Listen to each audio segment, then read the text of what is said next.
किया गया था वह हत्या एक साजिश की तहत हत्या थी। यहाँ के जमींदारों ने, यहाँ के सामंतों ने, इस इलाकों के समय सामंतों और जमींदारों ने उनको साजिश करके हत्या कर दिया था, करवा दिया था।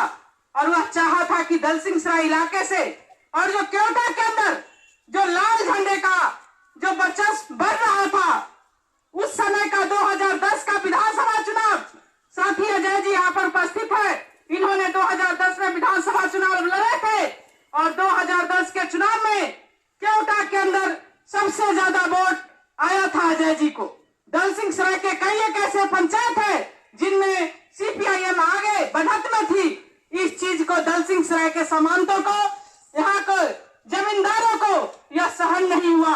2011 पंचायत की चुनाव जो यहाँ के सामंतों ने कुंडली मारे हुए थे पंचायत पर, वह अपना जो है सो समझते थे कि यह भी हमारा जमींदारी है और पंचायत चुनाव में कभी बैकवर्ड के लोगों को वो मुखिया पद पर आने नहीं देते थे।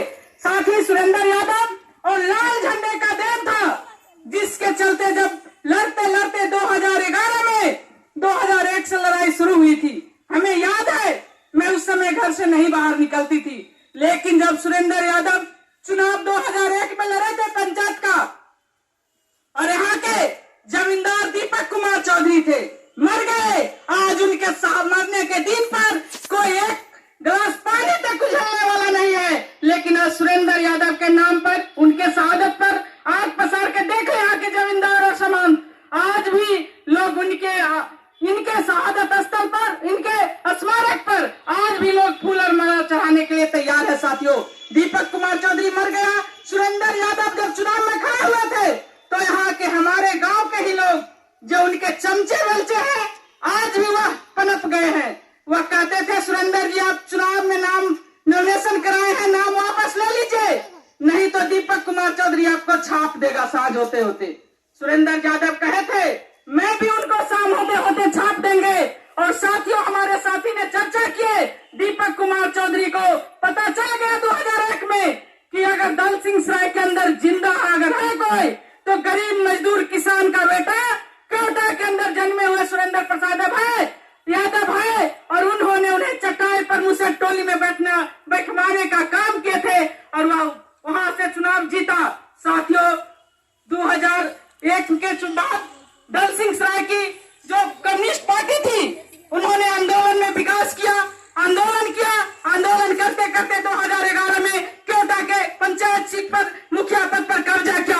यहाँ के जमींदारों को यह नहीं भाया। आज हमारे बीच से साथी सुरेंद्र यादव नहीं है, लेकिन आज भी दलसिंह सराय के अंदर और केवटा के अंदर लाल झंडा है।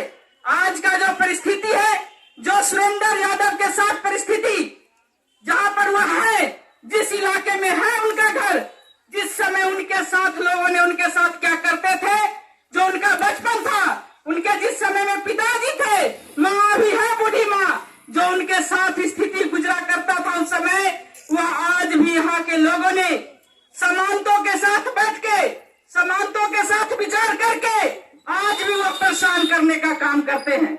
मैं कहना चाहती हूँ, जो दलसिंह सराय के अंदर जो आज समानता है, वह एक हो चुके हैं, चाहे पगरा का हो, चाहे वह दलसिंह सराय के कोई पंचायत का हो या केवटा का हो, लेकिन आज भी हमारे बीच में जो आदमी है वह समझने के लिए नहीं तैयार है। आज भी वहां जाके बैठते हैं और वह चाहते हैं कि दलसिंह सराय का जो लाल झंडा है, दलसिंह सराय का जो कम्युनिस्ट पार्टी है, वह समाप्त हो जाए। मैं आज सुरेंद्र जी के शहादत दिवस के मौके पर कहना चाहती हूँ कि जब तक इस धरती पर सूरज चांद रहेगा, सुरेंद्र जी का नाम रहेगा और यहाँ पर जो लाल झंडे के लोग रहेंगे वह उनको याद करते रहेंगे। साथियों, हमारे साथी ने चर्चा की, आज जो देश की स्थिति है, जो परिस्थिति है, जो सुरेंद्र यादव का उस समय का सपना था, सही साथी ने चर्चा किया बिल्किस बानो का, सुरेंद्र जी का सपना था, जो यहाँ के जमींदारों ने महिलाओं को गे करके बुलाया करता था। उनके खेत पर अगर चली जाती थी महिलाओं, तो जो हमारे बड़े बुजुर्ग हैं उसको रे करके बुलाया करता था, जिसको वह तोड़ने का काम किए। आज देश के अंदर जो बैठी हुई सरकार है, वह चाहती है कि जब फिर से वह मनुस्मृति लागू हो और मनुस्मृति के आधार पर देश चले,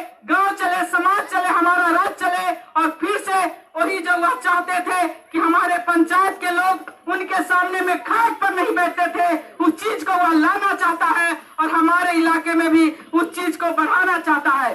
साथियों, बिल्किस बानो की चर्चा की हमारे साथी ने। 2002 में बिल्किस बानो के साथ जो बलात्कार हुआ, उसके परिवार को जो हत्या कर दिया गया था, और उसमें जो 11 दोषी है, उसको गुजरात की सरकार ने उसे रिहा कर दिया था। क्यों कर दिया था रिहा साथियों?